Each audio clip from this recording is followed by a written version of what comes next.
दूसरे भाग में अब वो चतुष्पदी और उस चतुष्पदी के माध्यम से कवि के भाव, विचार और संदेश कैसे व्यक्त हुआ है, इसे देखते हैं। पहली चतुष्पदी कवि कह रहे हैं, तुमने विश्वास दिया है मुझको, मन का उच्छ्वास दिया है मुझको, मैं इसे भूमि पर संभालूंगा, तुमने आकाश दिया है मुझको। प्रस्तुत चतुष्पदियों में कवि का आशावादी दृष्टिकोण दिखाई देता है।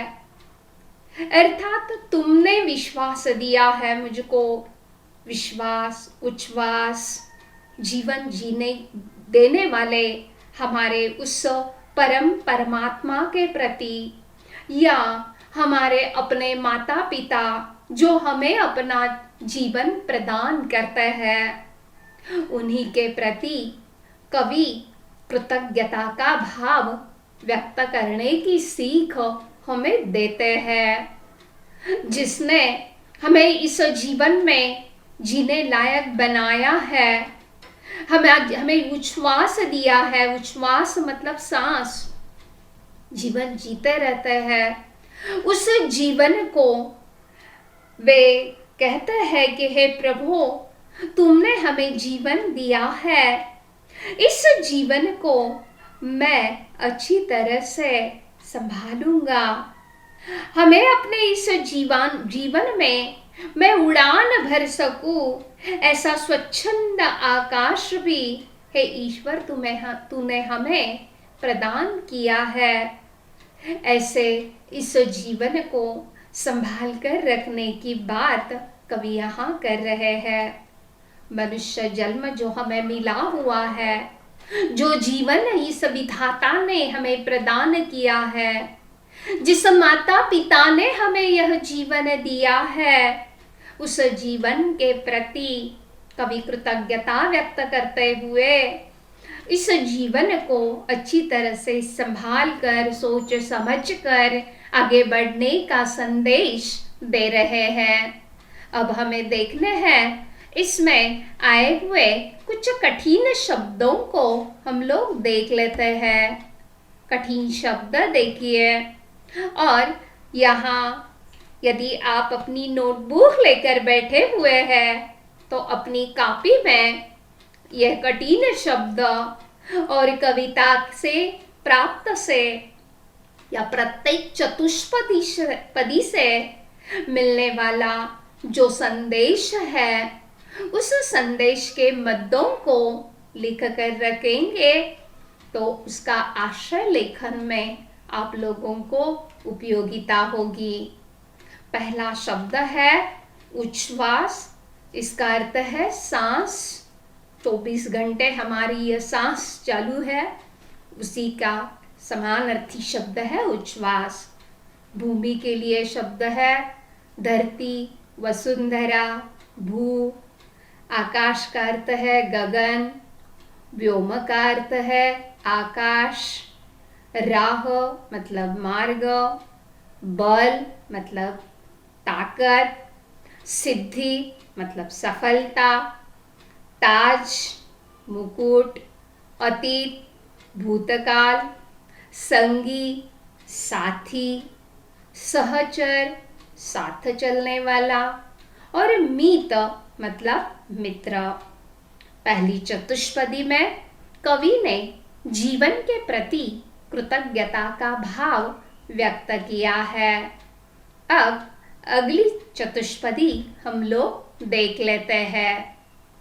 दूसरी चतुष्पदी में कवि एकता का महत्व और अपनी मातृभूमि के प्रति निष्ठा का भाव व्यक्त करते हुए कह रहे हैं, सूत्र यह तोड़ नहीं सकते हैं, तोड़ कर जोड़ नहीं सकते हैं। व्योम में जाए कहीं भी उड़ जाए, भूमि को छोड़ नहीं सकते हैं। कवि मानव जीवन का सूत्र है जोड़ना, तोड़ना नहीं। जोड़ने में ढेर सारा समय लगता है, तोड़ने में अधिक समय नहीं लगता। लेकिन हमें रिश्ते हो या देश हो, हमें क्या करना है? जोड़ना है। मानव जीवन के धागों को हमें जोड़ना है।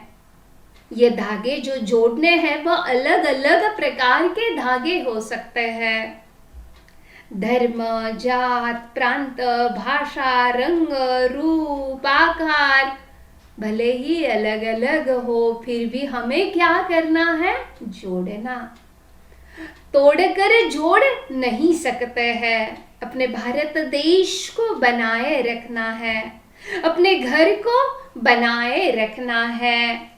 और इसलिए कवि कहते हैं कि हम कहीं भी जाए, व्योम में जाए, व्योम अर्थात आकाश, गगन, कहीं भी रहे, यहाँ भारत देश के किसी भी कोने में हम रहे, जहां भी रहेंगे, अपने देश के प्रति, अपने गांव के प्रति, अपने घर के प्रति, अपने समाज के प्रति हमेशा यह बात याद रखे कि उन सभी को हमें तोड़ना नहीं है, हमें जोड़ना है, उसे छोड़ना नहीं है। अपने गांव हमें वापस लौटना है। और इसी सभी रिश्तों को बनाए रखने की बात यहाँ कवि कर रहे हैं। यहाँ पर मुझे रहीम का भी एक दोहा याद आ रहा है। मैं आप लोगों को काव्य अध्यापन करते समय कोई भी नोट मैं आप लोगों को बिल्कुल नहीं दे रही हूं, क्योंकि आप स्वयं इसे सुने। इस तरह से दूसरों द्वारा दी हुई बात को, घिसी पिटी बात को लेखन करके, उसके कंठस्थ करके काव्य अध्यापन नहीं होता है। आप स्वयं सुने, आपके अनुभव और सुनकर स्वयं लिखने की आदत डालेंगे तो अध्ययन और अधिक अच्छा होगा। इसलिए उदाहरणों को मैं देती रहती हूँ। अब यहाँ रहीम का एक दोहा मुझे याद आ रहा है।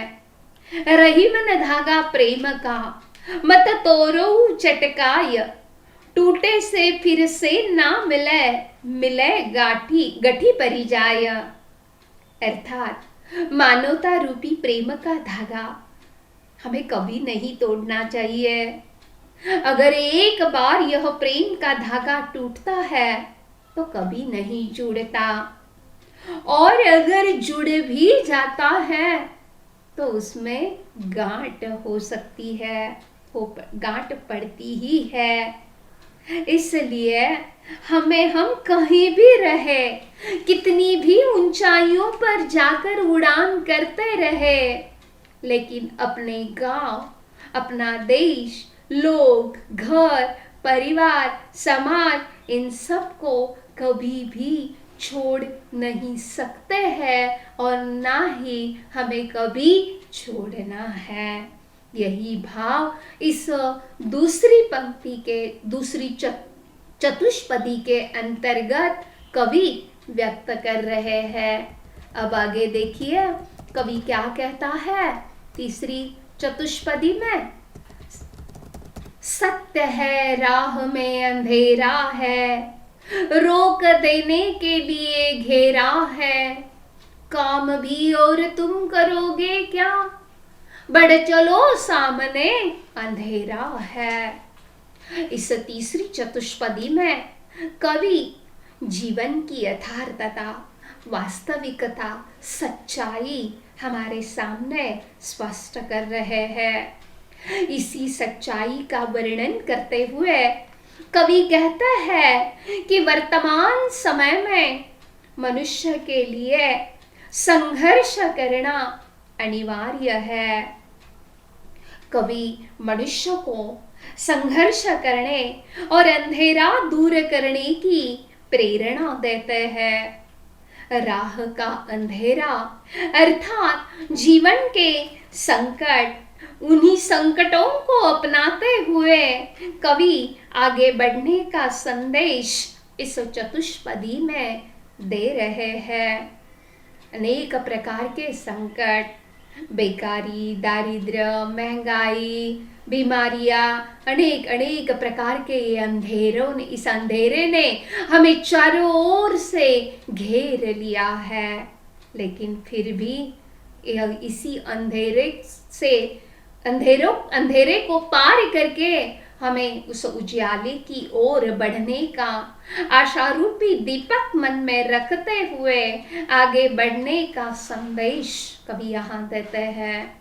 कवि का यहाँ भी आशावादी दृष्टिकोण जीवन के प्रति व्यक्त हो रहा है कि ये तो सच्चाई है, सत्य है, यह सच है। हमारी राह में फूल होंगे ही नहीं, चारों ओर अंधेरे ने हमें भले ही घेर लिया हो, इसी अंधेरे को पार करते हुए आगे बढ़े चलो, इसी बात का संदेश कवि त्रिलोचन जी इस तीसरी चतुष्पदी में दे रहे हैं। अब देखिए 34 चतुष्पदी। इस 34 चतुष्पदी में कवि क्या कह रहे हैं? बल नहीं होता सताने के लिए, वह है पीड़ित को बचाने के लिए। बल मिला है तो बल बनो सबके, उठ पड़ो न्याय दिलाने के लिए। बल मतलब ताकत, लेकिन इस बल का उपयोग अनेक प्रकार का बल है। शारीरिक बल है, आर्थिक बल है, मानसिक बल है। जो बल हमें मिला हुआ है, आर्थिक बल, सभी बल का घमंड होता है हम लोगों में, लेकिन और इसी घमंड में आकर हम लोग दूसरों को पीड़ा पहुंचाते हैं। अपने बल की नशा हम पर छा जाती है। इसलिए कवि यहाँ हमें सावधान कर रहे हैं। यदि आपको बल मिला है, यदि आपको ताकत मिली हुई है, तो उस ताकत का उपयोग अच्छे कार्य के लिए करो। इस चौथी चतुष्पदी में कवि जीवन में व्याप्त अन्याय, अत्याचार, विषमता और निर्बलता पर विजय पाने के लिए कवि बल और साहस को एकत्रित करने का आह्वान कर रहे हैं। न्याय के लिए बल का प्रयोग करना, समाज के उत्थान के लिए, समाज के विकास के लिए यदि बल का उपयोग करता है तो वह श्रेयस्कर हो जाता है। इस सत्य से कवि हमें अवगत कर रहे हैं। आज हम लोग देखते हैं आज के युवकों को अपनी ताकत पर बड़ी घमंड होती है। कभी कभी इसी घमंड के कारण तोड़ फोड़ नुकसान पहुंचाते रहते हैं बेवजह, और इसलिए युवा पीढ़ी को कवि का यहाँ संदेश है, आपको बल मिला है तो बल बनो सबके।